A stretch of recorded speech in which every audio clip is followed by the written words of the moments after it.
Welcome to the channel for jobs. Assalamu alaikum dear viewers. ASF written test past papers repeated question preparation 2023. dear viewers, ASF का तहरीरी इम्तिहान अच्छे नंबरों से पास करने के लिए ये वीडियो आपके लिए बहुत ही ज़्यादा अहम है, क्योंकि इस वीडियो में totally past papers repeated question ही डिस्कस होंगे। साथ आप लोगों को अंदाज़ा भी हो जाएगा कि English, Pakistan study, GK, Islamic study, IQ, math, general science और एएसएफ जॉब्स रिलेटेड के सवाल किस तरह के आते हैं। अक्सर क्वेश्चन रिपीट भी होते हैं, तो वीडियो का आगाज करते हैं। Question number 1, which is the largest division इन पाकिस्तान। इस क्वेश्चन में यह पूछा गया है कि पाकिस्तान का जो सबसे बड़ा डिवीज़न है, लार्जेस्ट डिवीज़न, तो इसका क्या नाम है। इसका राइट आंसर बनता है ए ऑप्शन, कल्लात डिवीज़न। जो कल्लात डिवीज़न है ये पाकिस्तान का सबसे बड़ा यानी लार्जेस्ट डिवीज़न है। तो ये क्वेश्चन भी पूछा जा सकता है कि स्मॉलेस्ट डिवीज़न, तो पाकिस्तान का जो स्मॉलेस्ट यानी छोटा डिवीज़न है वो है कराची डिवीज़न। ये भी आप लोगों को पता होना चाहिए। इसके अलावा ये क्वेश्चन भी आ सकता है कि लार्जेस्ट डिस्ट्रिक्ट ऑफ पाकिस्तान, यानी जो सबसे बड़ा मतलब है कि ज़िला है पाकिस्तान का वो कौन सा है, तो वो है चागी डिस्ट्रिक्ट। चागी डिस्ट्रिक्ट पाकिस्तान का जो सबसे बड़ा ज़िला है, बड़ा डिस्ट्रिक्ट है। और पाकिस्तान का जो सबसे छोटा डिस्ट्रिक्ट है वो है तोरगर, TORGHER, तोरगर, जो कि KPK में वाक़ है। ये सबसे छोटा मतलब ज़िला है पाकिस्तान का, और सबसे बड़ा ज़िला है चागी, छोटा तोरगर, और जो बड़ा मतलब है कि डिवीज़न है वो है कल्लात, और छोटा कराची डिवीज़न। तो ये आप लोगों को उम्मीद है कि इस क्वेश्चन की समझ आई होगी। नेक्स्ट क्वेश्चन की बात करें, what is the length of the silk highway route in Pakistan. तो इस क्वेश्चन में ये पूछा गया कि पाकिस्तान में शाहराह रेशम की लंबाई कितनी है, लेंथ कितनी है। तो इसका राइट आंसर बनता है ए ऑप्शन, 887 किलोमीटर। तो ये क्वेश्चन 2-3 तरह से पूछा जा सकता है। इस क्वेश्चन में सिर्फ क्या पूछा गया कि पाकिस्तान में जो सिल्क हाईवे यानी जो शाहराह रेशम की लंबाई पाकिस्तान में पूछी गई है, तो पाकिस्तान में तो इसकी 887 किलोमीटर, लेकिन जो शाहराह रेशम ये पाकिस्तान और चीन को आपस में मिलाती है। तो इसकी जो टोटल लंबाई है, अगर शाहराह रेशम की टोटल लंबाई पूछी जाए तो वो तकरीबन 1300 के लगभग है, 1300 किलोमीटर के लगभग है शाहराह रेशम की टोटल लंबाई। तो पाकिस्तान में आप लोगों को बता चुका हूँ कि 887 किलोमीटर पाकिस्तान में है, और तकरीबन 413 किलोमीटर मतलब है कि आगे दूसरे मुल्क में है। तो टोटल कितनी बनती है, 1300। तो ये आप लोगों ने याद रखना है। टोटल पूछी जाए 1300 पाकिस्तान में, 887 किलोमीटर, और दूसरे चीन की पूछी जाए तो वह है 413 किलोमीटर। तो नेक्स्ट क्वेश्चन है, how many soldiers have been awarded Nishan Haider. इस क्वेश्चन में यह पूछा गया है कि कितने फौजियों को निशान हैदर से नवाजा गया। तो इसका राइट आंसर बनता है 11, यानी 11 मतलब है कि फौजियों को निशान हैदर से नवाजा गया। तो जो पहले मतलब है कि निशान हैदर पाने वाले हैं शहीद, उनका नाम है सरवर शहीद। तो सरवर ये 1948 की जंग मतलब शहीद हुए थे, उन्हें निशान हैदर मिला था, ये भी आप लोगों को पता होना चाहिए। और आखिरी निशान हैदर पाने वाले हैं हवालदार लालक जान, जो कि कारगिल की लड़ाई के दौरान शहीद हुए थे 1999 यानी 1999 की मतलब एक वो जंग में मतलब कि शहीद हुए थे हवालदार लालक जान। तो ये भी आप लोगों को पता होना चाहिए। नेक्स्ट क्वेश्चन है, ज़कात वाज मेड कंपलसरी इन विच हिजरी। इस क्वेश्चन में यह पूछा गया है कि ज़कात किस हिजरी में फ़र्ज़ की गई। तो इसका राइट आंसर बनता है 2 हिजरी। तो 2 हिजरी में ज़कात फ़र्ज़ हुई, ये आप लोगों ने याद रखना है। इसके अलावा ग़ज़वा बदर 2 हिजरी में हुआ, इसके अलावा नमाज फ़र्ज़ 2 हिजरी में हुई, इसके अलावा ज़कात का तो आप लोगों को बता चुका हूँ 2 हिजरी। इसके अलावा जहाद का हुक्म भी 2 हिजरी में हुआ, किबला भी चेंज 2 हिजरी में हुआ, रोज़ा भी 2 हिजरी में फ़र्ज़ हुआ, ये भी आप लोगों ने याद रखना है। और नमाज ईदैन का जो हुक्म मतलब है कि वो भी 2 हिजरी में ही हुआ था।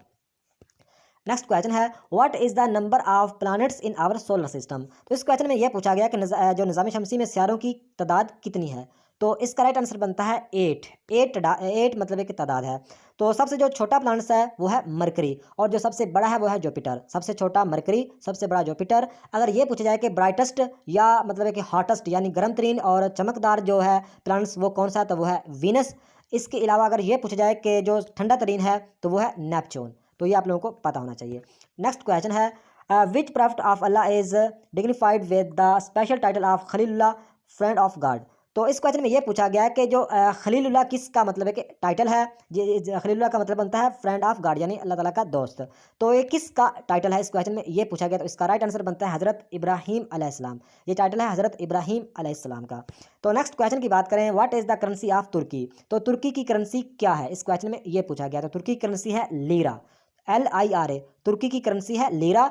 और अगर ये पूछा जाए कि तुर्की का अगर कैपिटल पूछा जाए तो तुर्की का कैपिटल है अंकारा। तुर्की का कैपिटल अंकारा, तुर्की की करेंसी लीरा। तो तुर्की मतलब है कि 2 बराज़ों में आता है, बराज़म एशिया में भी आता है और बराज़म यूरोप में भी आता है, ये भी आप लोगों को पता होना चाहिए। तो ये जो नीचे लिखा हुआ है डॉलर, ये मतलब है कि अमेरिका का मतलब है कि है, अब अमेरिका की करेंसी है, कनाडा की भी डॉलर करेंसी है, और ऑस्ट्रेलिया की भी है, लेकिन अमेरिका की फेमस है मतलब एक डॉलर करेंसी है। तो नीचे लिखा हुआ है टका। तो ये टका है, ये बांग्लादेश की करेंसी है। बांग्लादेश की जो करेंसी है वो टका, बांग्लादेश के जो कैपिटल है वो है ढाका। तो इसके अलावा जो नीचे लिखी हुई है रुपीज़, तो ये इंडोनेशिया की करेंसी है। इंडोनेशिया की करेंसी है रुपीज़ और रुपया। और अगर मतलब है कि जो इंडोनेशिया की करेंसी है वो है रुपया। रुपीज़ मेरे ख्याल में पाकिस्तान और इंडिया की है, लेकिन रुपया किसकी करेंसी है? इंडोनेशिया की। तो इंडोनेशिया का जो कैपिटल है वो है जकार्ता। ये भी आप लोगों को पता होना चाहिए। नेक्स्ट क्वेश्चन है Hazrat Halima belong to the tribe of. तो इस क्वेश्चन में यह पूछा गया कि हज़रत हलीमा का तल्लक किस कबीले से था? तो इसका राइट आंसर बनता है सी ऑप्शन, बनु साद। हज़रत हलीमा का तल्लक बनु साद कबीले से था, बनु साद। नेक्स्ट क्वेश्चन है main function of ASF at airports is are. तो इस क्वेश्चन में यह पूछा गया कि जो मेन फंक्शन क्या है एएसएफ यानी एयरपोर्ट सिक्योरिटी फोर्स के मेन फंक्शन क्या है? तो इसका राइट आंसर बनता है ऑल ऑफ दीज, यानी ए ऑप्शन में लिखा हुआ air traffic control, security of passengers, baggage handling और एयरक्राफ्ट। ये सारे मतलब काम करता है, ये सारे फंक्शन है एएसएफ यानी एयरपोर्ट सिक्योरिटी फोर्स के। तो नेक्स्ट क्वेश्चन है dirham is the currency of which country. इस क्वेश्चन में यह पूछा गया है कि जो दरहम है ये किस कंट्री की करेंसी है? तो इसका राइट आंसर बनता है यूएई। तो यूएई की फुल फॉर्म है यूनाइटेड अरब अमारात। तो इसकी करेंसी है दरहम। तो यूएई का जो कैपिटल है अबू धाबी। यूएई का कैपिटल अबू धाबी और इसकी करेंसी क्या है? दरहम। ये भी आप लोगों को पता होना चाहिए। तो इसके अलावा लिखा हुआ है मलेशिया। तो मलेशिया की जो करेंसी है वो है रंगत। मलेशिया की जो करेंसी है वो है रंगत। और जो मलेशिया का कैपिटल है वो है कुआलालंपुर। कुआलालंपुर मतलब है कि मलेशिया का कैपिटल है और जो मलेशिया की करेंसी है वो है रंगत। मलेशिया की करेंसी रंगत और मलेशिया का जो कैपिटल है वो है कुआलालंपुर। तो यूएई की करेंसी तो आप लोगों को पता है दरहम। तो इसका कैपिटल है यूएई का जो कैपिटल है वो है अबू धाबी।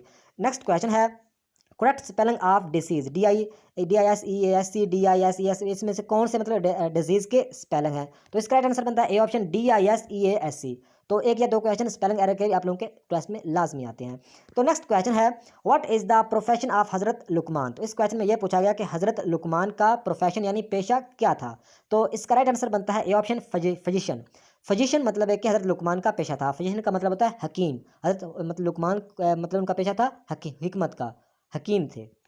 नेक्स्ट क्वेश्चन है डेफिशिएंसी ऑफ विटामिन सी का, यानी इस क्वेश्चन में ये पूछा गया कि विटामिन सी की कमी, डेफिशिएंसी का मतलब होता है कमी। विटामिन सी की कमी की वजह से क्या मतलब है कि होता है? तो इसका राइट आंसर बनता है ए ऑप्शन स्कर्वी।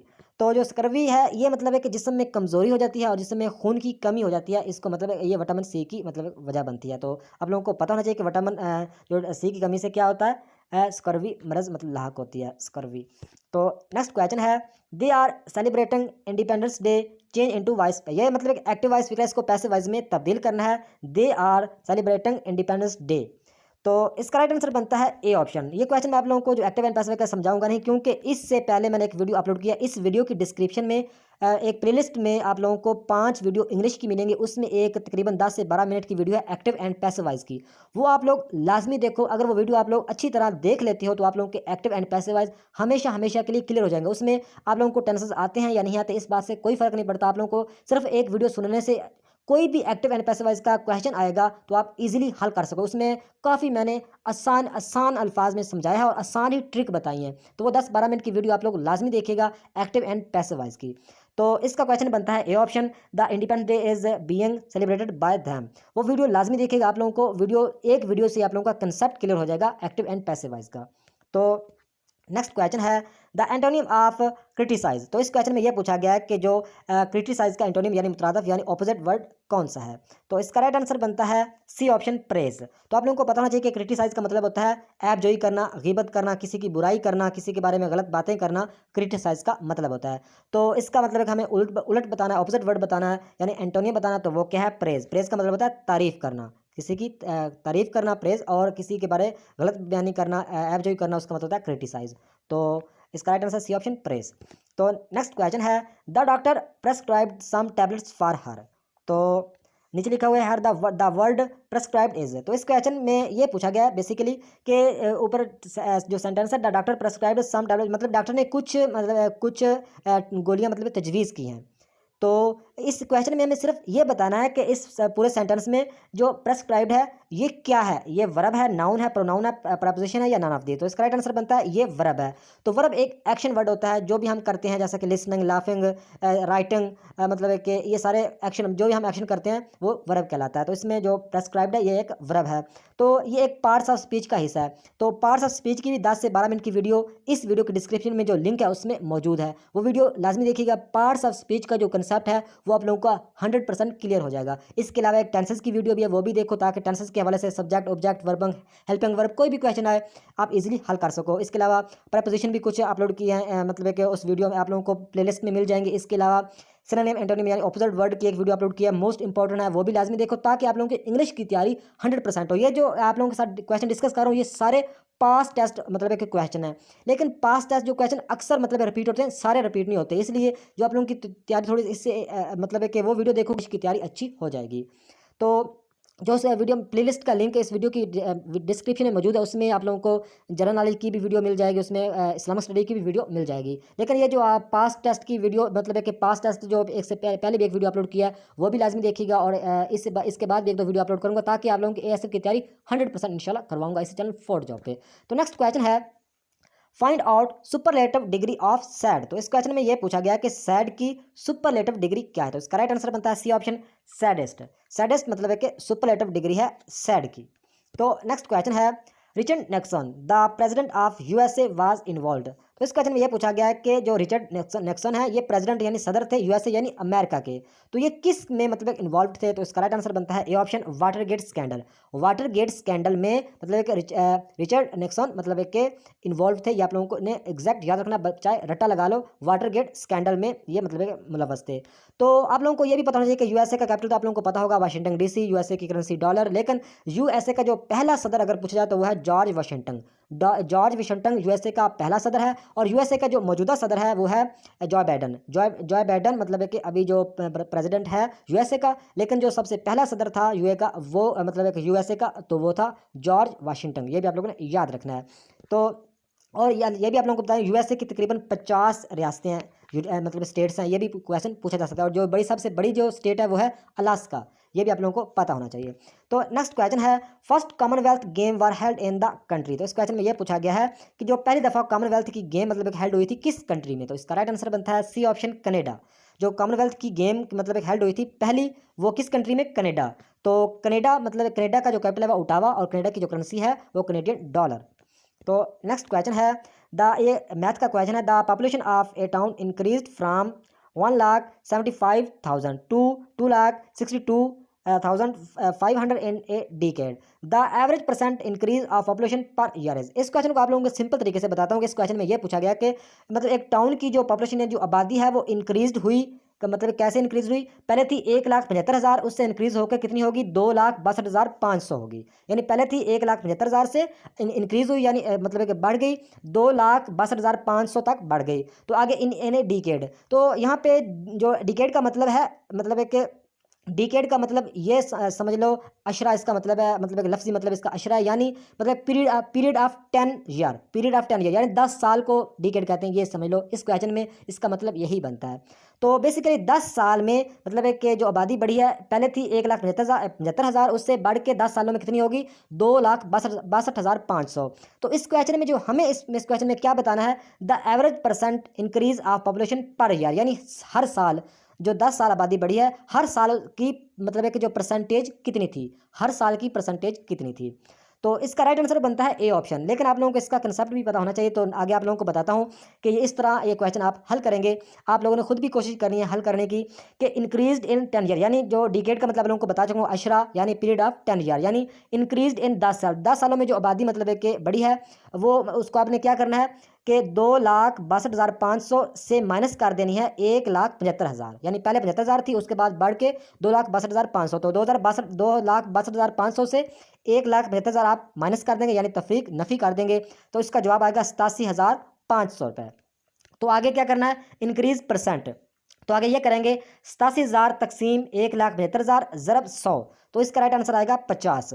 तो आगे क्या होगा, आगे 1 ईयर की हमें परसेंटेज मालूम करनी है, तो हम क्या करेंगे 50 ज़रब 10 तकसीम 100, तो इसका जवाब आएगा 5%। तो इसका आप खुद ने भी आप लोगों ने खुद इसे हल करना है। इसका राइट आंसर जो भी होगा आप मुझे कमेंट में बताइएगा। इसका राइट आंसर तो 5% ही आता है, लेकिन ये सॉल्व लाजमी करिएगा ताकि आप लोगों की प्रैक्टिस हो जाए।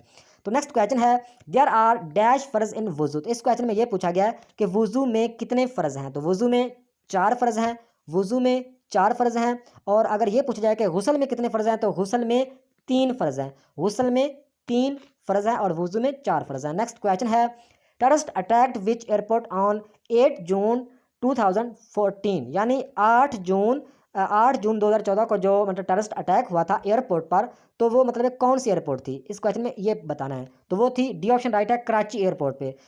8 जून 2014 को कराची एयरपोर्ट पे मतलब है कि ये टेररिस्ट अटैक हुआ था।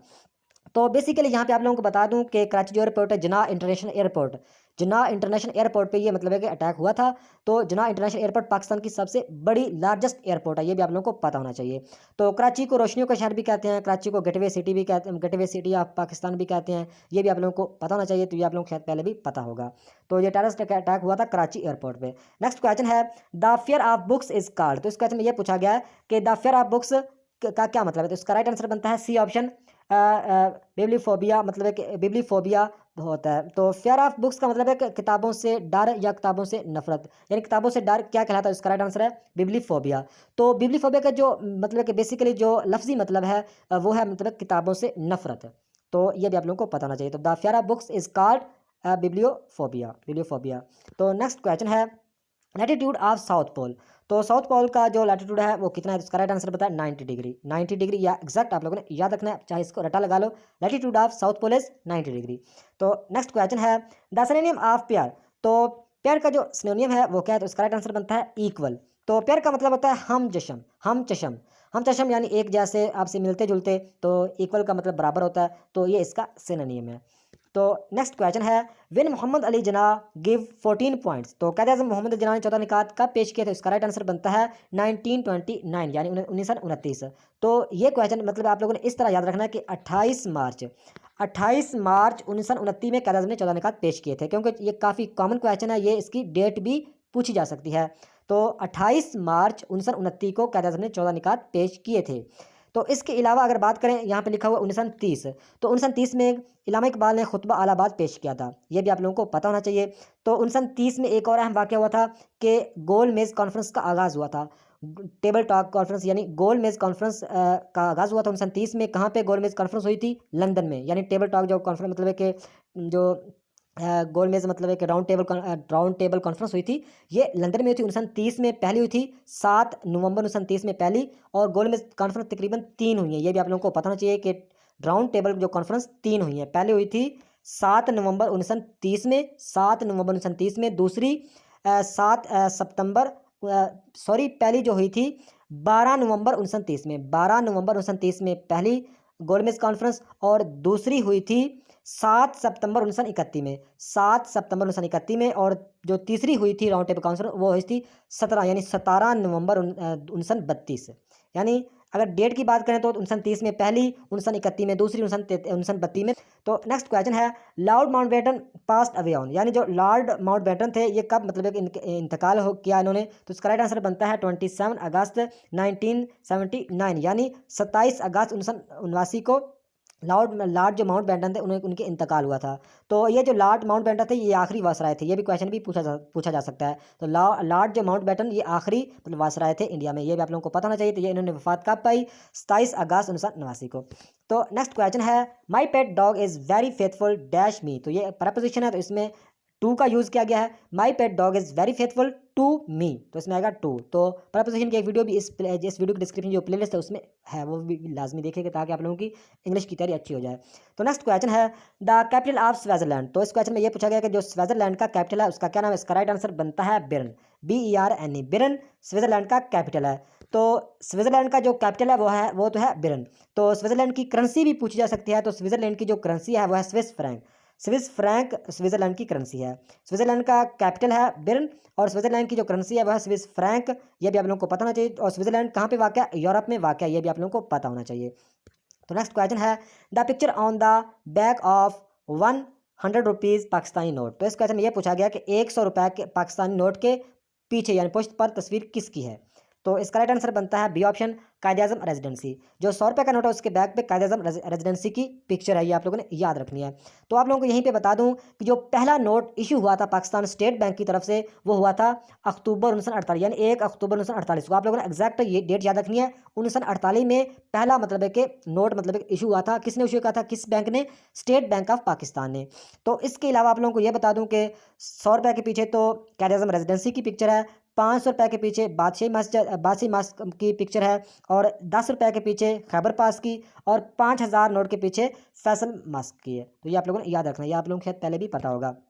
नेक्स्ट क्वेश्चन है, Asia cup is a popular tournament, ये यानी जो एशिया कप है ये पॉपुलर टूर्नामेंट इसका होता है, तो ये किस स्पोर्ट से इसका तल्लक है एशिया कप का? तो इसका राइट आंसर है क्रिकेट। एशिया कप है ये क्रिकेट मतलब है कि का वर्ल्ड कप होता है, तो इसमें पाकिस्तान की टीम भी शामिल होती है।